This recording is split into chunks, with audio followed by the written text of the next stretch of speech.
Muy buenos días a todos y todas, estimados compañeros. Bienvenidos nuevamente a una sesión más del curso de Derecho Administrativo 1, al que corresponde el código FG 042. Ya estamos abordando el contenido referente a la semana número 10. El tema de la presente semana será la relación funcional con el servicio civil. Y bueno, mi servidora para cualquier situación que ustedes puedan necesitar, estoy acá, ¿verdad? Se pueden contactar, ¿verdad? A través del correo que corresponde al curso. Siempre recordarles, ¿verdad? Que pueden apoyarse con los videos de YouTube para que puedan, pues, ir reforzando sus conocimientos. Y así también, pues, las clases que quedan pregrabadas, ¿verdad? Que, pues, la universidad se encarga de irlas cargando a la plataforma correspondiente. Entonces, pues, daremos inicio a la presente clase. Y yo, pues, siempre estaré pendiente del correo, ¿verdad? Si existiese algún inconveniente de conexión, ¿verdad? Si no me logran visualizar o no me escuchan bien, entonces por favor me lo hacen saber al correo. Yo estaré acá pendiente para que todo transcurra con normalidad, como debe ser. Entonces, vamos a abordar el objetivo de la presente clase, el cual al respecto es que el estudiante de la Universidad Rural de Guatemala, en su formación profesional, conozca de la relación funcional del Estado, especialmente en marco a las personas que prestan sus servicios. Bueno, compañeros, entonces, como ya hemos venido abordando, hemos hablado sobre la administración pública, hemos hablado sobre los órganos administrativos, ¿verdad? Que son los que se encargan de realizar y prestar servicios públicos, ¿verdad? En favor de los particulares, que somos todos nosotros, ¿verdad? Los administrados. Entonces, es importante identificar, ¿verdad? Relacionarlo con esta clase porque estos órganos administrativos necesitan un elemento que en su momento lo vimos y es el elemento humano, ¿verdad? Ya que pues son personas físicas las que deben de prestar los servicios públicos en nombre del Estado. Entonces, específicamente en la clase de hoy vamos a abordar esa relación funcional, ¿verdad? Que existe entre el Estado y los empleados o servidores públicos, ¿verdad? Entonces, ese es el vínculo, ¿verdad? Que vamos a ir abordando en la presente sesión de clases. Al respecto, vamos a abordar inicialmente, hablar sobre esta relación funcional, ¿verdad? Lo que es el servicio civil. Y bueno, para el órgano administrativo es indispensable el recurso humano, ¿verdad? Lo que ya les mencionaba de que es este elemento humano quien va a ejecutar esta competencia o las atribuciones que el Estado pretende, ¿verdad? Entonces, se auxilia del órgano administrativo, pero el órgano administrativo, si no cuenta con recurso humano, pues no puede accionar. Entonces, al respecto, sin el órgano administrativo no se pueden prestar los servicios públicos. Para que ellos puedan desempeñarse como trabajadores del Estado o servidores públicos, pues es necesario que se dé ese vínculo o relación laboral con el Estado, lo cual se logra mediante la contratación y por la relación laboral existente. Entonces, quiero comentarles que dentro del Estado existe una ley que se llama la Ley del Servicio Civil, y hagan de cuenta de que esta es el Código de Trabajo, pero el Código de Trabajo regula relaciones dentro del sector privado. Entonces, la Ley del Servicio Civil regula específicamente las relaciones del Estado, ¿verdad? Relaciones laborales entre alguien que quiera prestar servicios al Estado, ¿verdad? Y el Estado como patrono. Pero no todas las relaciones laborales se regulan con la Ley del Servicio Civil. Hay entidades autónomas o descentralizadas que cuentan con su propia ley civil, ¿verdad? Para regular su relación laboral. Por ejemplo, los municipios tienen su propia ley civil municipal, ¿verdad? En donde se regula esa relación que entre los trabajadores municipales que prestan servicios al municipio. Entonces no es general, ¿verdad? Pero básicamente para las relaciones del organismo ejecutivo, en su mayoría, ¿verdad? Es la ley del servicio civil la que se utiliza. Entonces, por esta relación funcional es importante que la conozcamos y hablarse de ella, ¿verdad? Ya que en la ley del servicio civil se regulan todos los derechos, las obligaciones de ambas partes, ¿verdad? Tanto del patrono como de la parte laboral, ¿verdad? Que son los empleados o funcionarios públicos. Entonces, al respecto, yo les coloco acá el artículo 154 de la Constitución Política de la República regula la sujeción a la ley. Entonces, al respecto, vamos a leer este artículo para que veamos la vinculación. Indica que función pública y sujeción a la ley. Los funcionarios son depositarios de la autoridad, responsables legalmente por su conducta oficial, sujetos a la ley y jamás superiores a él. Entonces, todos los funcionarios son depositarios de autoridad, ¿verdad? O sea, ellos están para hacer cumplir las leyes, digamos, y las competencias que le hayan sido asignadas, pero eso no significa de que vayan a ser superiores a la ley, ¿verdad? Y en el artículo 155 yo les coloco el 155 también de la Constitución, en donde se establece la responsabilidad por infracción a la ley, ¿verdad? Ya que un funcionario público puede incurrir en delitos de tipo civil, ¿verdad? Y también, pues, de tipo penal, ¿verdad? En responsabilidad civil, penal, incluso administrativa. Entonces, como sabemos, ¿verdad? Si nos vamos al ámbito penal, pueden incurrir en un abuso de autoridad, ¿verdad? Si se exceden de los límites que le establece la ley, ¿verdad? De sus facultades, y un incumplimiento de deberes, sí, en ausencia de, ¿verdad? O sea, todo lo contrario, en lugar de excederse de sus obligaciones, no hacen nada por cumplir sus obligaciones. Entonces, como vemos, ¿verdad? Incurren en responsabilidad, y al respecto, pues, establece la Constitución en el artículo 155, responsabilidad por infracción a la ley. Cuando un dignatario, funcionario o trabajador del Estado en el ejercicio de su cargo infrinja la ley en perjuicio de particulares, el Estado o la institución estatal a quien sirva será solidariamente responsable por los daños y perjuicios que se causaren, ¿verdad? Entonces, acá, y también establece la responsabilidad civil, ¿verdad? Con relación a la responsabilidad civil, es compartida, ¿verdad? Con el Estado, ¿verdad? Comparte esa responsabilidad y prescribe en 20 años. Y bueno, y también se puede incurrir en una responsabilidad penal, ¿verdad? Aquí así lo establece, que es la responsabilidad criminal. Es cuando es un delito tipificado en el Código Penal, ¿verdad? O en cualquier otra ley penal.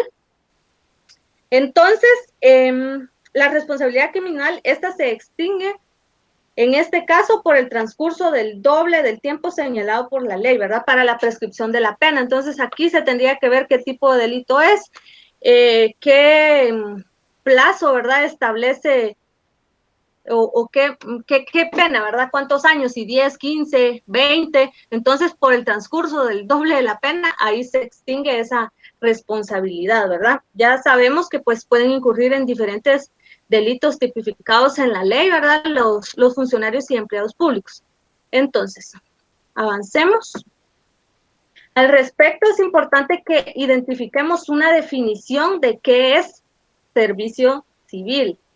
Entonces, al respecto, pues es ese vínculo jurídico laboral, ¿verdad? Que es lo que yo les decía, esto es bien importante, es ese vínculo jurídico laboral que une al Estado con los particulares que pasan a formar parte del servicio civil desde el momento que inicia el ejercicio del cargo hasta la entrega del mismo, ¿verdad? O sea, desde el momento en que toma posesión hasta que se da por terminada la relación laboral, ¿verdad? Que esto puede ser por diferentes causas, así como lo establece también el Código de Trabajo, ¿verdad? Puede ser porque por renuncia o puede ser por despido, ¿verdad? Puede ser que también se suspenda una relación laboral, pero esto es distinto, ¿verdad? O sea, no es lo mismo terminar la relación laboral que suspenderla. Se puede suspender por diferentes motivos, ¿verdad? Hay licencias que se les otorgan a los trabajadores o servidores públicos, en este caso, ¿verdad? Entonces, esto es bien importante, ¿verdad? Desde que inician en la toma del cargo hasta que entregan el mismo. En esta relación funcional hay que tomar en cuenta los derechos y las obligaciones de las partes que concurran a formar la relación funcional o servicio civil, ¿verdad? Entonces, así como nosotros como trabajadores tenemos derecho a nuestras prestaciones de ley, ¿verdad? A recibir, a devengar un salario mensual o la forma en que se haya pactado en nuestro contrato. Entonces, así también tenemos obligaciones, ¿verdad? Que es, pues, prestar los servicios a los que nos hayamos hecho responsables según nuestro contrato, ¿verdad? Entonces, y también el Estado, pues, tiene responsabilidad, ¿verdad? Para con sus trabajadores. Entonces, esto es así. Y todos estos derechos y obligaciones están regulados en la Ley del Servicio Civil, ¿verdad? Ahí se regula la forma en que se ingresa al servicio civil, ¿verdad? Todo el proceso para poder reclutar, los sistemas a los que se pueden optar para ingresar, derechos y obligaciones de ambas partes, la forma en que se da por terminada la relación laboral. También encontramos los recursos administrativos, ¿verdad?, que podemos utilizar, pues, para oponernos a, pues, a alguna resolución que haya sido emitida en nuestra contra, ¿verdad?, algún despido, un despido que nosotros consideremos que es injustificado. Entonces, acá establece el procedimiento específico, pues, para podernos nosotros oponer, ¿verdad?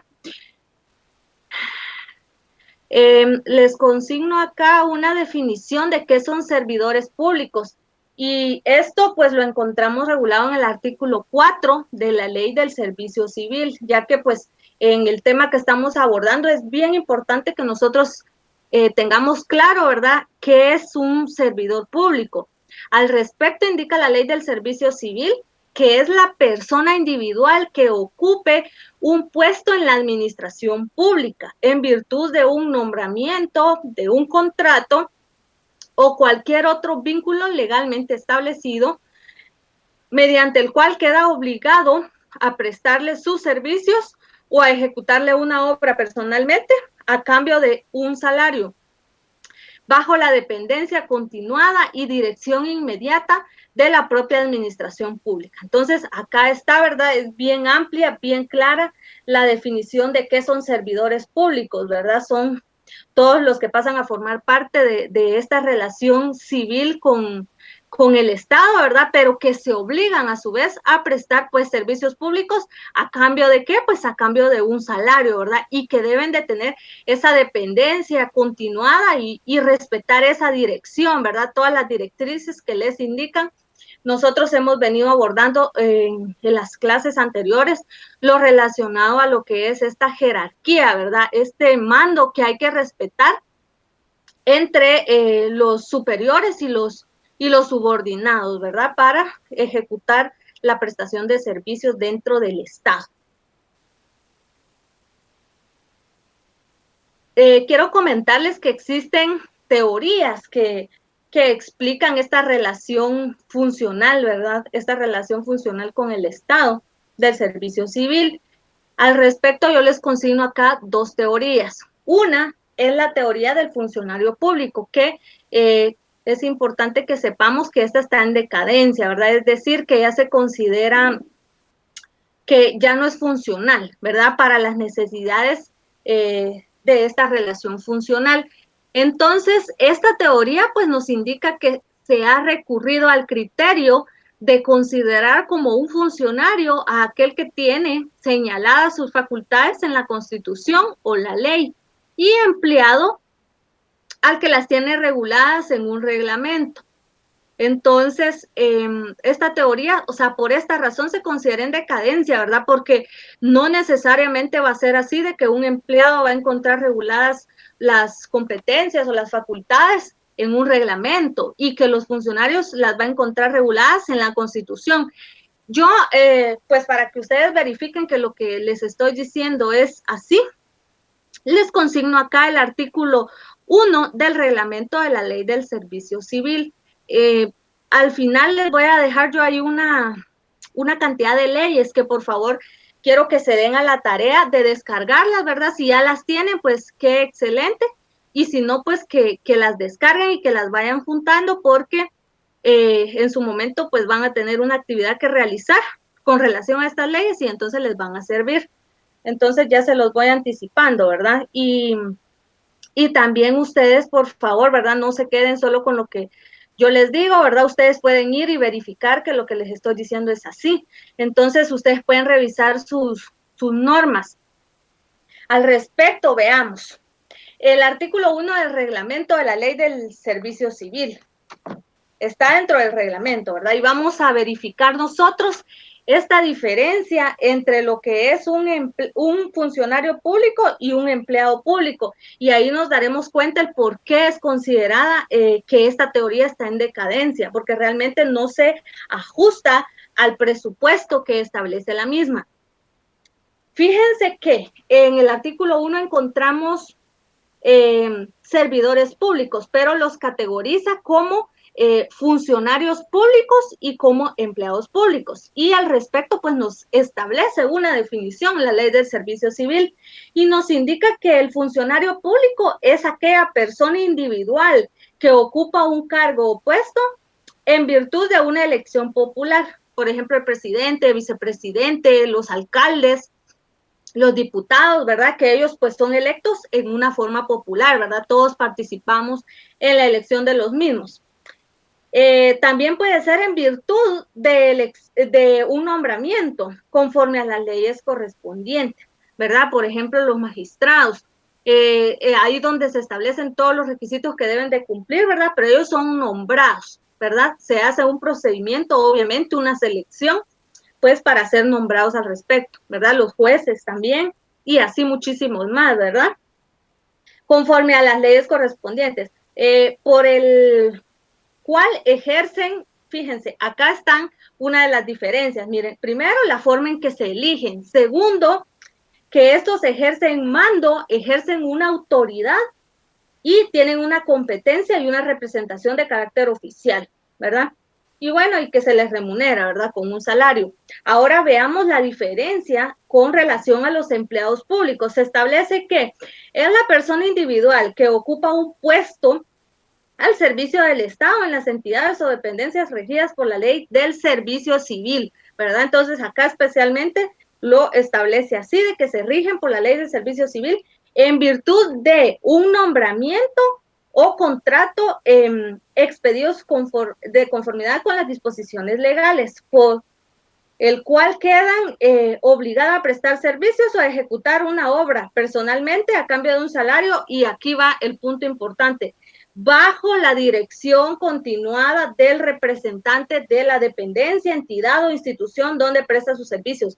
Entonces, acá, como podemos ver, el empleado público es categorizado como un empleado menor, ¿verdad? De menor jerarquía. No tiene una autoridad, ¿verdad? O no ejerce mando como sí lo establece en los funcionarios públicos, ¿verdad? Porque muchas veces confundimos a un funcionario público, decimos, solo porque fue electo, así como el presidente ya es un funcionario público, y no necesariamente va a ser así, sino que es que ejerza una autoridad, ¿verdad? Un mando dentro del órgano bajo el cual está realizando pues su actividad. Entonces, acá podemos ver claramente de que no se ajusta, ¿verdad?, al presupuesto de esta teoría, por eso se los coloqué yo ahí, pero ustedes después pueden revisar con paciencia la ley, ¿verdad? La otra teoría es la de agentes públicos. Esta es una tendencia moderna, ¿verdad? Mucho más actualizada en relación a la otra. Y esta teoría identifica que la función se debe identificar a la forma que se manifiesta el Estado.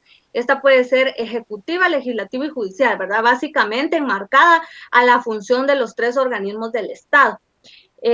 Pero estas funciones públicas deben ser ejercidas por una persona individual que se denomina funcionarios públicos.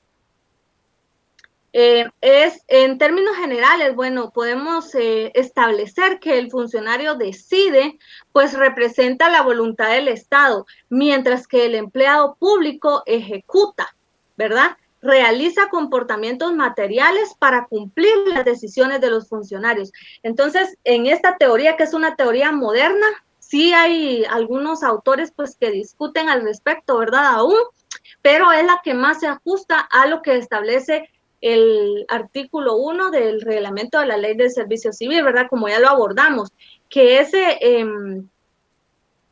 que establece que el funcionario público pues tiene esa representación, ¿verdad? Decide por el Estado, tiene esa autoridad, mientras que el empleado público solo ejecuta, ¿verdad? Ejecuta pues las órdenes que les dan sus superiores, ¿verdad? O sea, están bajo una subordinación en las actividades que realicen para la prestación de los servicios. Ahora veamos las características del servicio civil. Al respecto, bueno, es un acto de nombramiento o investidura, ¿verdad? Ya que desde el momento en que se acepta pues un cargo en el Estado, entonces lo están invistiendo, ¿verdad? En esa categoría de nombrar o investir. No sé si han visto, ¿verdad? Que cuando se elige al presidente de la República, pues se realiza un acto protocolario, ¿verdad? Donde el Congreso de la República al respecto realiza la investidura de nombramiento, ¿verdad? Al presidente de la República. Y así también se inviste a los magistrados, ¿verdad? De la Corte Suprema, Corte de Constitucionalidad, entre otros funcionarios, ¿verdad? De alto rango. Entonces, esa es una de sus características, ¿verdad? Esa investidura en su nombramiento. La otra es que el Estado es el que decide el nombramiento y la voluntad del particular que acepta el cargo, ¿verdad? O sea, se dan aquí estas dos cuestiones. Mientras se da ese nombramiento y el particular que a su vez, pues acepta el cargo, ¿verdad? La siguiente característica es que se dan efectos jurídicos debido a esta relación funcional que se da entre el Estado y el particular nombrado, es decir, los derechos y obligaciones que ya les comento, ¿verdad? Y que están regulados en la ley del servicio civil. Además, se persigue el bien común a través del servicio público, ¿verdad? Eso es lo que busca básicamente el Estado, ¿verdad? Prestar servicios públicos y como consecuencia lograr ese bien común de la comunidad, ¿verdad? Entonces, por eso se busca esta relación, ¿verdad? De que exista entre empleados públicos y el Estado para prestar servicios de mejor calidad. Los derechos y obligaciones están contemplados en la ley, ¿verdad? Como yo ya se los establecí. Con relación a la naturaleza jurídica, existen teorías que explican esta naturaleza jurídica, ¿verdad? De esta relación funcional con el Estado. Al respecto, pues vamos a abordar dos teorías. Una es la teoría unilateral. ¿Qué nos indica esta teoría? Dice que la relación funcional tiene naturaleza de un acto o de una soberanía del Estado, que fija las condiciones de orden público para que se desarrollen esta clase de vínculos jurídicos. O sea que según esta teoría, ¿verdad? Esta es una decisión básicamente unilateral del Estado, ¿verdad? Que el Estado es el que decide básicamente realizar un acto y él es el que establece esas condiciones, ¿verdad? Para que se desarrolle lo que es este vínculo de esta relación laboral, básicamente. Entonces, eso es lo que nos indica esa teoría. Y la teoría bilateral, al respecto, ¿verdad? En oposición a la anterior, esta explica que la naturaleza jurídica de la relación funcional tiene, por una parte, un acto administrativo de nombramiento o investidura, en donde concurren primero la voluntad del Estado que decide y luego la del particular que acepta el cargo, ¿verdad? Entonces, esta teoría es mucho más apegada, ¿verdad?, a la realidad, porque no es solo de que el Estado decida nombrar a alguien, sino que también esa persona debe, a su vez, de aceptar el cargo, ¿verdad?, para que pueda, pues, ya tomar posesión del mismo y empezar a realizar las actividades que le hayan sido asignadas según su contrato o según su nombramiento.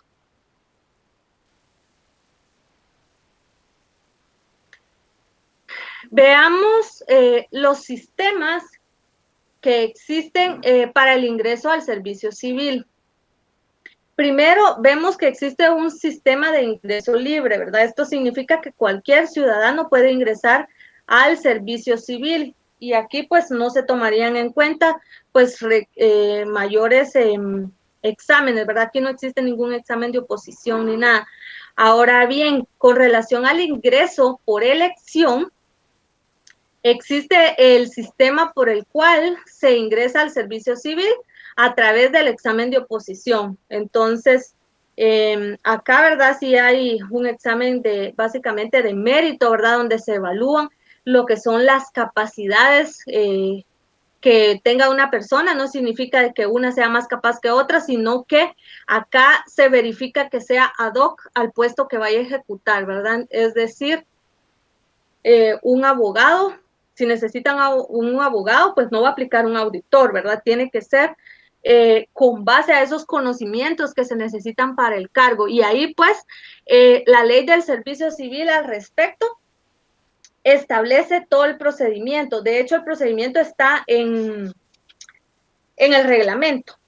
Entonces, acá está todo el procedimiento, ¿verdad? Primero, pues, se realiza una convocatoria. Posterior, se realiza una solicitud de admisión al proceso de selección. Luego, pues, se realiza una determinación de qué tipo de pruebas se van a realizar, ¿verdad? A los participantes. Luego, existe una declaración de candidatos elegibles, ¿verdad? Es decir, ya se hace como un filtro de quienes, pues, ya cumplen con dichos requisitos. Luego se realiza una notificación de los resultados de los exámenes. Posterior a ello se hace un establecimiento de registros, ¿verdad? Luego se verifican las vacantes y la certificación de los elegibles para luego seleccionar ya los candidatos, ¿verdad? Y por último, pues si ya fueron seleccionados, entonces se realiza un periodo de prueba, ¿verdad? Para que ya empiece pues a entrar en posesión del cargo, ¿verdad? Y realizar las mismas.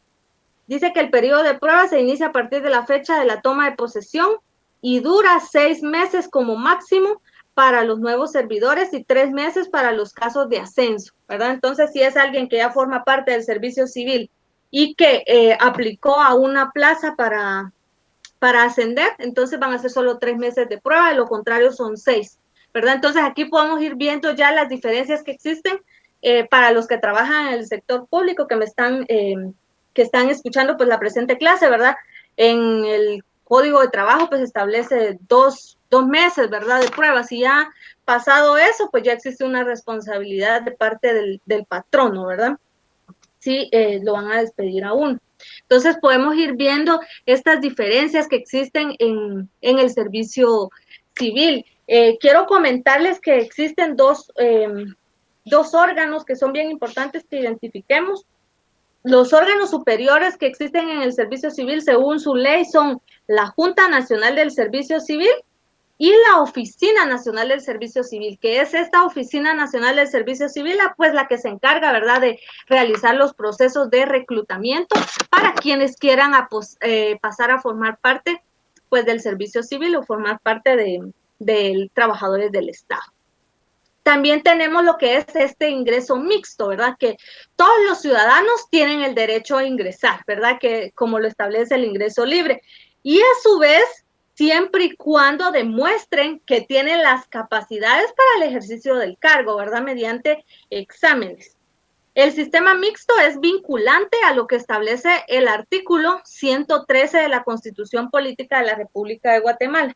Vamos a verificar qué nos indica el artículo 113. Al respecto nos indica que derecho a optar a empleos o cargos públicos. Los guatemaltecos tienen derecho a optar a empleos o cargos públicos. Si se dan cuenta, acá está haciendo una diferencia que es importante pues analizar al respecto. de empleos o cargos públicos, como haciendo la diferencia entre un funcionario y un empleado público, ¿verdad? Es decir, los que ocupan cargos mayores y los que ocupan, pues, puestos inferiores dentro del servicio civil. Continúa. Y para su otorgamiento no se atenderá más que a razones fundadas en méritos de capacidad, idoneidad y honradez. Entonces acá se cumple eso, ¿verdad? De que tienen que demostrar pues la capacidad que tienen para el ejercicio del cargo que al cual están aplicando, ¿verdad? Si desean ingresar al servicio civil.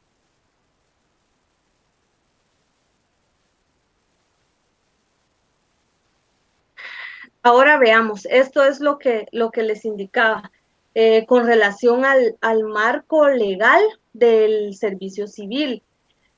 Primero, abordemos lo que es la Constitución Política de la República de Guatemala, ¿verdad? Aquí nos vamos a llevar varios minutitos porque quiero ahondar un poco más con relación a estas leyes que son bien importantes. Primero, la Constitución Política de la República de Guatemala tiene contemplado lo relativo al servicio civil y se da desde que la persona individual es contratada para un cargo público, ¿verdad? O sea, que se realice por la Oficina Nacional de Servicio Civil, pues todo este proceso, ¿verdad? Que al respecto establece la ley, ¿verdad? Que deben de realizarle exámenes. Según la ley, dice que deben de aprobar con un punteo de 75 como mínimo, ¿verdad? Para ir pasando los filtros, ¿verdad? Y ser considerados como elegibles. Luego dice que lo acepta y toma la posición del cargo, ¿verdad? A partir de ese momento, pues contrae derechos y a su vez contrae obligaciones para con el Estado como empleador y la persona como trabajador. Fíjense que en la Constitución Política de la República de Guatemala, todo el marco relacionado al servicio civil, yo se los coloco acá para que lo tomen en cuenta, está contenido desde el artículo 107 al 117, ¿verdad? Son 10 artículos. Ahí vamos a encontrar lo que es el marco legal relacionado al servicio civil. Aquí establece trabajadores del Estado, ¿verdad? Que es la sección 9 de la Constitución. En el artículo 107 establece que trabajadores del Estado. Dice que los trabajadores del Estado están al servicio de la administración pública y nunca de partido político, grupo, organización o persona alguna, ¿verdad? Están exclusivamente al servicio del Estado. También establece los regímenes de los trabajadores del Estado que deben de regirse a través de la ley del servicio civil. Y indica también que los trabajadores del Estado o de sus entidades descentralizadas y autónomas que por ley o por costumbre reciban prestaciones que superen a las establecidas en la ley del servicio civil, conservarán ese trato, ¿verdad? Entonces acá pues se respeta lo que es la costumbre, ¿verdad? Para los beneficios o derechos que se vayan logrando pues en materia laboral, ¿verdad? Se va a aplicar lo que más le beneficie, en este caso, a los empleados públicos o funcionarios. Existen ciertas excepciones, como les comenté, ¿verdad? De algunas entidades descentralizadas o autónomas que no se sujetan a lo que es la ley del servicio civil, como es la ley del organismo legislativo, la ley del organismo judicial, las municipalidades, la Universidad de San Carlos, el Ministerio Público, el Instituto de la Defensa Pública Penal, que tienen su propia ley, ¿verdad?, que regulan las relaciones laborales de los empleados, pues, que contratan para dicho órgano administrativo. Entonces, ahí, pues, no se van a regir a través de esta ley, ¿verdad?, del servicio civil, sino a través de su propia ley interna. Entonces, vean, yo voy a dejar hasta acá con relación, no vamos a abordar cada uno de los artículos, porque quiero dejarles pues una tarea, ¿verdad? Esto yo creo que va a ser parte de la tarea número 2 que vamos a realizar en el curso, entonces lo vamos a dejar hasta ahí. Ustedes pueden ya ir leyendo, ¿verdad?, estos artículos. para que cuando se llegue su momento, pues ustedes ya tengan ahí mucho más contexto con relación a estos artículos. De esa cuenta también es importante la aplicación de otras leyes, ¿verdad? Como lo es la ley de servicio civil, que ya la indicamos, ¿verdad? La Constitución, la ley de salarios, la ley orgánica del presupuesto, la ley de clases pasivas, ley de aguinaldos, ley de bonificaciones, ley de sindicalización y huelga de los trabajadores del Estado. Entonces, con relación a la ley de orgánica del presupuesto, es importante pues por la partida presupuestaria, ¿verdad? Que se debe de asignar para lo que es el pago de salarios, ¿verdad? Y cada una de las prestaciones a la que tienen derecho pues los trabajadores y empleados públicos. Entonces, por eso está acá, ¿verdad? Esta ley orgánica del presupuesto. Con relación a la ley de clases pasivas, no podemos abordar en sí pues toda la ley, pues porque obviamente no nos daría tiempo, necesitaríamos una clase por ley. Entonces, indicarles generalidades, ¿verdad? La ley de clases pasivas, pues lo que regulan es una forma de financiar lo que es un fondo de pensiones en favor de los trabajadores y empleados públicos.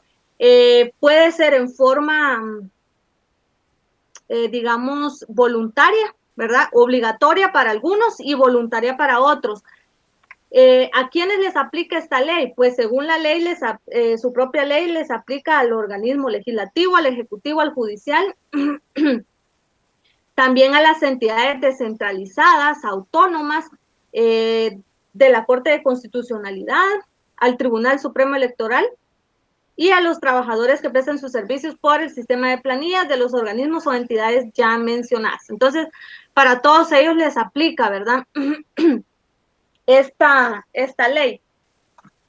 Es obligatorio para quienes formen parte pues del servicio civil, ¿verdad? Pero si alguien, por ejemplo, los de la Universidad de San Carlos no forman parte del servicio civil porque tienen su propia ley, pero quieren abocarse a este régimen, a que les descuenten los porcentajes que ya les voy a indicar, entonces lo pueden hacer, porque así lo establece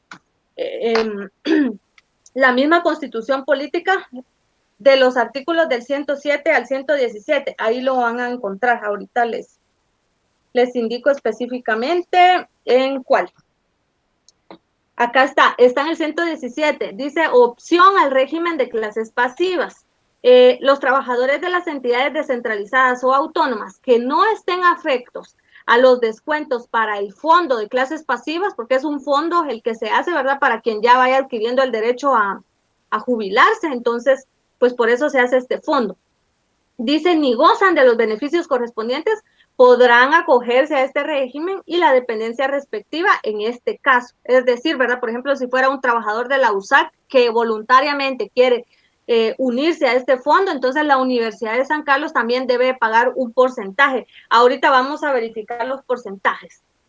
Dice que deberán aceptar la solicitud del interesado y ordenar quienes correspondan para que se les hagan los descuentos correspondientes. En fin, entonces, ¿quiénes mantienen este régimen? Eso es lo que quiero que les quede bien presente. ¿Cómo se financia este régimen? Ya que como sabemos en el sector privado, pues es el ICS, ¿verdad? A través del ICS, pues los trabajadores cumplido con los requisitos, ¿verdad? Que actualmente quienes se suscribieron al régimen a partir de 2014 tienen que ser 240 cuotas más haber cumplido la edad de los 65 años. Entonces, a partir de ahí, pues ya pueden jubilarse, ¿verdad? Entonces, a través de la ley de clases pasivas para los trabajadores del sector público, ¿verdad? Que también pueden utilizar los servicios del ICS, porque el Estado está obligado también a pagar ICS, ¿verdad? Tanto como patrono como empleador, ¿verdad? Paga doble cuota. Entonces, ¿quiénes mantienen o financian el régimen, este régimen, ¿verdad? En primera parte, pues es el Estado, que dice que el porcentaje es no menor al 10% del total de las remuneraciones que pague, ¿verdad? Por cada uno de sus empleados. También la Corte de Constitucionalidad, el Tribunal Supremo Electoral y las entidades descentralizadas o autónomas, siempre que sus trabajadores se incorporen voluntariamente al régimen, ¿verdad? Lo que ya les indicaba. Igual, ¿verdad? Es un 10% que deben de aportar según los salarios. Y lo otro es con relación a los funcionarios y empleados públicos. Aquí la ley establece una tabla y establece como rangos, ¿verdad? Por ejemplo, de quien gane 400 quetzales a 2,000, un 10% de su salario, ¿verdad?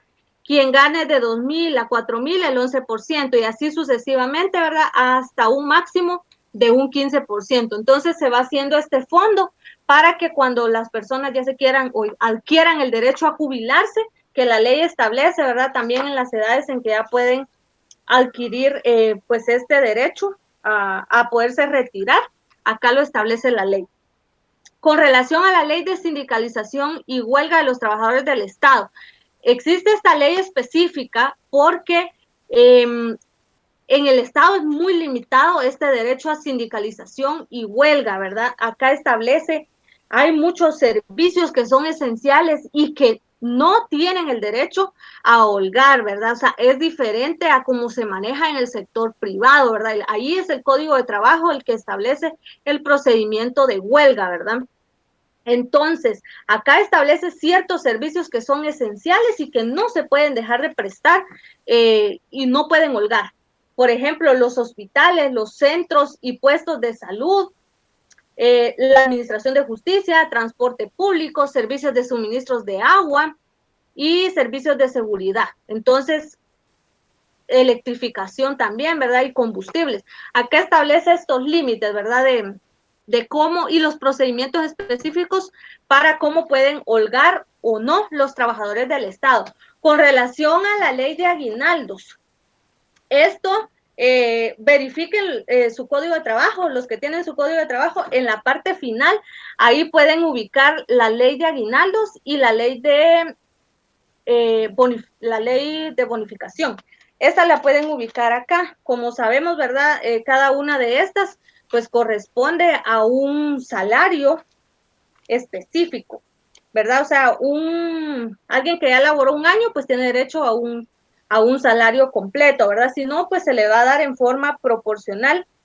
Como sabemos, la ley de bonificación anual para los trabajadores del sector público y privado, al que se le denomina de forma incorrecta bono 14, porque no es bono 14, es ley de bonificación anual para trabajadores del sector público y privado.